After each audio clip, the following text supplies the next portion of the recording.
আলহামদুলিল্লাহ, আলহামদুলিল্লাহ, আলহামদুলিল্লাহ, সমস্ত প্রশংসা আল্লাহ তাআলার। আজ আমি একটু দরকারে বাহিরে গেছিলাম আর দুপুরে বাসায় এসে দেখি আম্মু চোপড়া আর কই মাছ ভাজি করছে আর গরম ভাতে বেগুন বসিয়ে দিয়েছে। রান্নার সময় আমি বাড়িতে না থাকায় আম্মু আর কোনো তরকারির ঝামেলায় যায়নি। এবেলা ভর্তা আর ভাজি দিয়ে কাজ সেরে নিবে। আমি বাসায় না থাকলে আম্মু সবসময় ভর্তা ভাতই করে। আমার আম্মু ভর্তা ভাত খেতে খুবই পছন্দ করে আর গরম গরম ভাত হলে ভর্তা ভাত বা ভাজি দিয়ে ভাত খেতে মন্দ লাগে না। আম্মুকে বলেছিলাম বেশি করে ঝাল দিয়ে ভর্তা করতে, কারণ আমি কম ঝালে ভর্তা খেতে পারি না। একদম চটপটা ঝাল হবে আর ঝালে সুসাবো আর ভাত খাবো।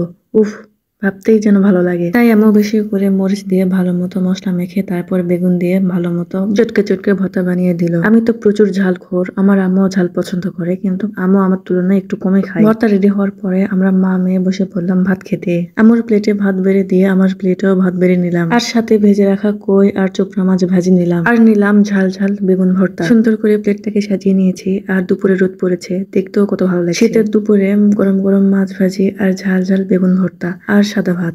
এই জীবনে আর কি চাই? এই পৃথিবীতে এত হালাল খাবার আছে আর প্রত্যেকটা হালাল খাবারই এত সুস্বাদু যে বলে বোঝানোর নয়। আমি যে চোপড়ার কই মাছগুলো ভাজি খাচ্ছি এগুলো কিন্তু আমাদের জমি থেকে ধরে আনা মাছ। বর্ষার সময় এই মাছগুলো ধানের জমিতে আটকা পড়েছিল আর আমাদের গ্রামের ভাইগুলো এই মাছগুলো ধরেছিল আর আমার আম্মুকে খেতে দিয়েছিল। যেহেতু আমার আম্মু সবার বরাম্মু লাগে, এই জন্য সবাই অনেক সম্মানের সাথে এই ধরা মাছগুলো খেতে দেয়। আর আমার আম্মু এগুলো কেটে কুটে পরিষ্কার করে ফ্রিজে রেখেছিল। আমাদের একটি ভুল হয়েছিল, কারণ আমরা ভুলে গিয়েছিলাম যে এই মাছগুলো ফ্রিজে আছে। পরে আম্মু রান্নার জন্য চেক করতে গিয়ে দেখে ফ্রিজে এই মাছগুলো পড়ে আছে। অবশ্য বেশ ভালো দেরি হয়েছে।